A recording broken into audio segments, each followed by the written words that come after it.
23 জুলাই শেষ হয় সমুদ্রে মাছ ধরাই সরকারি ৬৫ দিনের নিষেধাজ্ঞা। কিন্তু বৈরী আবহাওয়ায় সাগরে জাল ফেলতে পারছেন না জেলেরা। বেশিরভাগ সময়ই তাদের থাকতে হচ্ছে উপকূলের কাছে। যারা মাছ ধরতে যাচ্ছেন শূন্য ট্রলার নিয়ে হতাশ হয়ে ফিরতে হচ্ছে তাদের।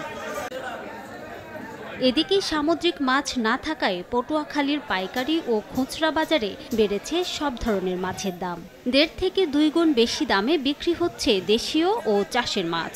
এই মুহূর্তে মাছের দাম খানিকটা বেশি মনে হচ্ছে আমার কাছে, যেটা কয়েকদিন আগেও কিছুটা কম ছিল। এত দাম এটা সাধারণ মানুষের কাছে সম্ভব হয় না এই মাছ কিনে খাওয়ার মতো। যেমন নরমাল মাছ, ছোট ধাক্কা মাছ, এটিও ১৭০০, ১২০০, ১৩০০ এরকম বিক্রি করে।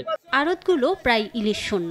তবে সমুদ্রের মাছ আসা শুরু করলে দাম কমে যাবে বলে জানান আড়তদাররা।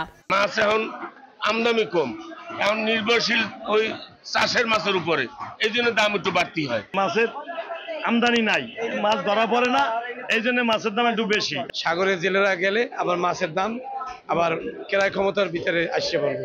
অর্ধেক পাউডারে দ্বিগুণ উজ্জ্বলতা। নতুন রিন অ্যাডভান্সড অর্ধেক পাউডারে দ্বিগুণ উজ্জ্বলতা।